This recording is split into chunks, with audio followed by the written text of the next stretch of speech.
అప్పుల బాధలు వెంటాడుతున్నాయా? అయితే 6 JVR వారి జాతిరత్నాలు ధరించండి. హాయ్, వెల్కమ్ టు మనం టీవీ. నేను మీ మనోజ్. చేతులెత్తేసిన ట్రంప్, నేను ఉన్నాను, నేను విన్నాను.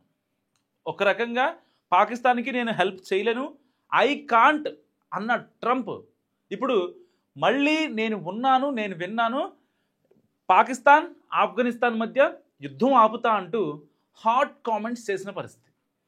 ఇప్పటిదాకేమో మోడీ గారి మాట విని నేను ఒక డెసిషన్ తీసుకున్నా, అది డైరెక్ట్గా ఎవరికి చెప్పకపోయిన ట్రంప్ ఇండైరెక్ట్గా ఆయన మనసులో మాట అనమాట. సో అలాంటిది పాకిస్తాన్కి సంబంధించిన సైనిక పరమైన ఆయుధాలు కావచ్చు, ఇంకేమన్నా ఎక్విప్మెంట్ కావచ్చు, వాటిని నేను పంపించను అని మాట్లాడిన ట్రంప్ మళ్ళీ వెంటనే మాట మార్చేశాడు. ఇప్పుడు నేను యుద్ధం ఆపుతా, పాకిస్తాన్కి ఆఫ్ఘనిస్తాన్కి వాళ్ళ మధ్య జరుగుతున్న యుద్ధాన్ని ఆపాల్సింది నేనే అంటూ కూడా ట్రంప్ మామ కీలక వ్యాఖ్యలు చేశాడు.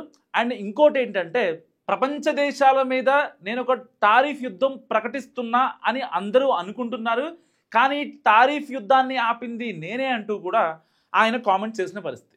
అండ్ ఇంకోటి ఏంటంటే, ఒకవేళ 100% నుంచి 200% మేము టారిఫ్ పెంచుతామేమో అని భారత సర్కార్ భయపడింది, ప్రధాని మోదీ భయపడ్డారంటూ కూడా ఆయన చిట్చాట్లో, గాజాలో జరిగిన చిట్చాట్లో ఆయన వ్యాఖ్యానించిన తీరు ఇప్పుడు ప్రపంచ దేశాలని నిజంగా ఎందుకు ట్రంప్ మోడీ భయపడ్డాడు, భారత్ భయపడింది అనే వర్డ్ యూజ్ చేశారు అనేది అన్ని దేశాలు ఇప్పుడు ఆలోచిస్తున్న పరిస్థితి. ఒక రకంగా వాళ్ళు మనల్ని, అగ్రరాజ్యం అమెరికా మనల్ని ఇబ్బంది పెట్టాలని అనుకుంటే, మనం దానికి ఆల్టర్నేటివ్స్ ఏం ప్లాన్ చేసుకున్నామో అందరికీ తెలిసిన విషయమే. ఇప్పుడు ఆయన పాకిస్తాన్కి నేను సపోర్ట్గా ఉంటానంటూ ప్రపంచ డయాసుల మీద చెప్తే, వీళ్ళు కూడా ఆయన్ని ఈ నోబెల్ శాంతి బహుమతికి నామినేట్ చేస్తే వాళ్ళందరికీ సపోర్ట్గా ఉంటానని యుద్ధ విమానాలు పంపించిందే ట్రంప్ కదా పాకిస్తాన్కి.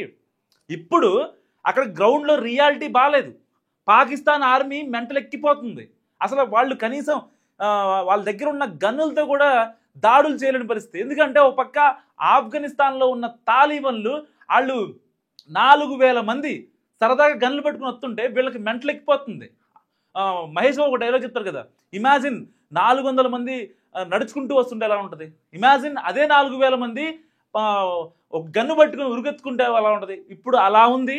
సో చమన్ ఇంకా ధోర్కా అనే 2 ప్లేసుల్లో, అంటే పాకిస్తాన్కి ఆఫ్ఘనిస్తాన్కి మధ్యలో ఉండే సెంట్రిక్ పాయింట్స్ ఇవి. సో ఆ మిడ్ పాయింట్స్ దగ్గర ఒక రకమైన ఉద్రిక్త పరిస్థితి ఏర్పడుతుంది. ఎట్టి పరిస్థితుల్లో పాక్ వాళ్ళని చిత్తు చేయాలి, వాళ్ళని అసలు బతకనివ్వకూడదు, ప్రపంచ పటంలో వాళ్ళు ఉండకూడదు అంటూ ఆఫ్ఘనిస్తాన్ ఆర్మీ అయితే ఉందో చాలా దృఢ సంకల్పంతో ఉన్న పరిస్థితి. వాళ్ళు మాట్లాడే మాటలు చాలా స్ట్రైట్గా ఉన్నాయి. వీళ్ళు మమ్మల్ని ఇబ్బంది పెడుతున్నారు, మేము చంపేస్తాం, మేము యుద్ధాన్ని కంటిన్యూ చేయాలనుకోవట్లేదు, కానీ మా దేశం మీదకి ఎవరన్నా వస్తే సెల్ఫ్ డిఫెన్స్ కూడా చేయొద్దు అంటే ఎలా? సో వాళ్ళు పాకిస్తాన్ ఆర్మీ వాళ్ళు కాబూల్ మీద యుద్ధం జరిగితే కనీసం మేము ప్రతిస్పందించొద్దా అని న్యాయంగా అడుగుతున్నారు తాలిబన్లు. సో తాలిబన్లు ఎంత వియర్డ్గా ఉన్నా, లేకపోతే వాళ్ళ నేచర్ కరెక్ట్ కాకపోయినా, ఎవరైనా సరే, ఒక మనిషి మంచివాడైనా చెడ్డవాడైనా ఏమనకుండా దాడి చేస్తానంటే కరెక్ట్ కాదు. ఇప్పుడు ఆ మనిషి గాయపడ్డాడు కాబట్టి, గాయపడ్డ సైనికుడు కాబట్టి అతన్ని ఆఫ్ఘనిస్తాన్ వాడిని చెడ్డవాడు అనడానికి లేదు, ఎందుకంటే అతను కవ్వించలేదు కాబట్టి. సో ఇప్పటికే 2 చెక్ పోస్టులు ఏవైతే ఉన్నాయో, చమన్ కావచ్చు ఇంకా ద్రోవా కావచ్చు, ఈ 2 చెక్ పోస్టులు కూడా మూసివేసిన పరిస్థితి.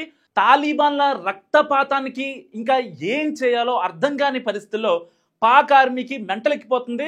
సో అక్కడ ఏదైతే దోహా ఇంకా చమన్ అనే 2 ఎగ్జిట్ పాయింట్స్ ఉంటాయి కదా దేశానికి మధ్య, ఆ చెక్ పోస్టులను కూడా ఆఫ్ఘనిస్తాన్ మూసివేసిన పరిస్థితి.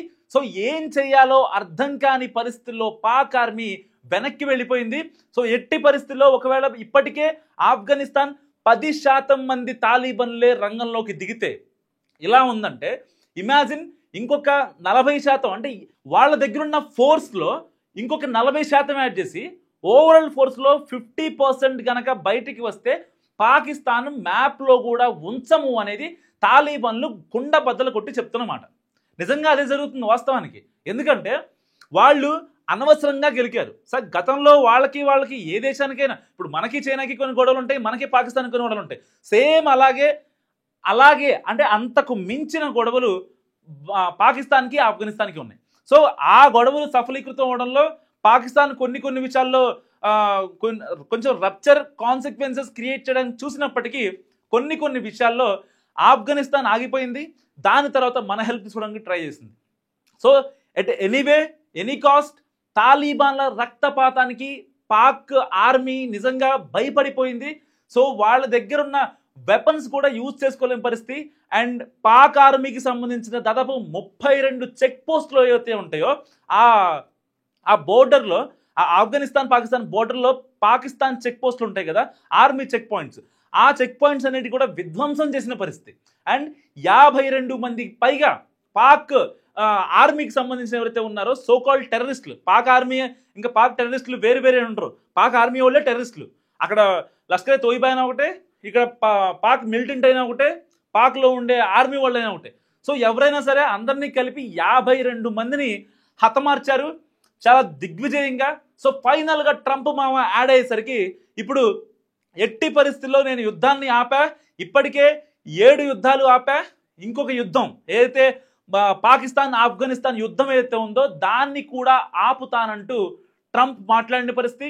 అండ్ గాజాలో చేసిన ట్రంప్ ఈ కామెంట్స్ ఏవైతే ఉన్నాయో, భారత్ భయపడింది, లేదంటే ఈ పాకిస్తాన్ ఆఫ్ఘనిస్తాన్ యుద్ధాన్ని ఆపేస్తా, ఇంకా టారిఫ్ యుద్ధాన్ని కూడా నేను ఆపాను, ప్రపంచం మొత్తం శాంతిగా ఉండాలనేది నా భావన, నోబెల్ పీస్ అవార్డు రాకపోయినా నేను పర్లేదు, వాళ్ళ వల్లే నా వల్లే వాళ్ళకు వచ్చింది అని ఈ క్రెడిట్ వారు ఏదైతే ఉందో, ఇప్పుడు ట్రంప్ యొక్క స్టాండ్ ఎవరికి అర్థం కాని పరిస్థితి. ఒకవేళ ఇప్పుడు పాకిస్తాన్కి ట్రంప్ కనుక సపోర్ట్ చేయాలనుకుంటే ప్రపంచ దేశాలు నిజంగా దుమ్మెత్తిపోస్తాయి ట్రంప్ మీద. సో ఇప్పుడు ట్రంప్ ఇప్పటిదాకా నేనే యుద్ధాలు ఆపాను, నేనే అంతా చేశా, సో అన్ని దేశాలు కూడా ఆర్థికంగా బాగుండాలి, అన్ని బిజినెస్లు చేసుకోవాలి, ప్రపంచీకరణకు మద్దతుగా ఉండాలని చెప్పిన ట్రంప్ ఇప్పుడు దేశ యుద్ధాన్ని ఆపుతాడా లేదా అన్నది కూడా ఇప్పుడు ప్రశ్నార్థకరంగా మారింది. కానీ కట్ చేస్తే పాక్ ఒక రకంగా సైలెంట్ అయిందని చెప్పుకోవచ్చు యుద్ధంలో. ఎందుకంటే ఇప్పటికే ఆఫ్ఘనిస్తాన్ రెచ్చిపోతుంది, తాలిబాన్లు ఎట్టి పరిస్థితుల్లో పాకిస్తాన్కి బుద్ధి చెప్పాలంటూ కూడా మళ్ళీ ఫ్యూచర్లో మళ్ళీ ఒకవేళ దెబ్బ కొట్టాలి అంటే ఇప్పుడు స్ట్రాంగ్ దెబ్బ పడాలన్నదే నిజంగా తాలిబాన్ల వ్యూహం. అప్పుడు అయితే పెహల్గాం అప్పుడు పాకిస్తాన్కి గట్టిగా దెబ్బ పడింది, ఇప్పుడు తాలిబాన్ల విషయంలో కూడా గట్టి దెబ్బ జరిగింది. సో ఏది ఏమైనప్పటికీ కూడా ఇటు అక్కడ పాకిస్తాన్ ప్రజలు మిలిటెంట్లు ఎవరైతే ఉంటారో వాళ్ళంతా కూడా ఈ యుద్ధాల వల్ల ఇబ్బందులు పడుతున్న పరిస్థితి, ఎక్కడొచ్చి మా మీద బాంబు పడిద్దో, ఏం చేస్తున్నారో అనే ఒక సిచ్యువేషన్లో పాక్ ప్రభుత్వం ఆఫ్ఘనిస్తాన్తో చర్చలకు వెళ్ళబోతుంది.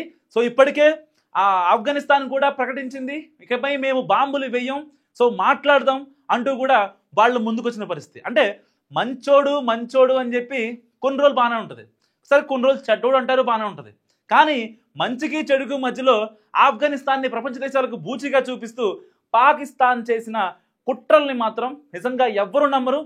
ఒక రకంగా ఇక్కడ ట్రంప్ డబుల్ స్టాండ్ తీసుకుంటున్నారా లేదా అనేది కూడా ఇక్కడ ఆశ్చర్యపడాల్సిన అవసరం లేదు. ఎందుకంటే ట్రంప్ మామ బేసిక్గా ఇక్కడ వాళ్ళిద్దరికీ గొడవలు పెట్టి లేకపోతే వాళ్ళిద్దరిని కాంప్రమైజ్ చేసి ఆ టైంలో కూడా పాకిస్తాన్ దగ్గర ఏదన్నా వనరులు కావచ్చు, లేకపోతే ఇంకోటి కావచ్చు, వాళ్ళ దగ్గర నుంచి ఏదన్నా రక్షణ సాంకేతిక సంబంధించిన ఖనిజ వనరులు కావచ్చు, ఆ అరుదైన మినరల్స్ కావచ్చు, వాటి కోసం ట్రంప్ మావ ఏం చేస్తుంది తెలుసా, పాకిస్తాన్కే నేను సపోర్ట్గా ఉన్నా మాట్లాడతాడు.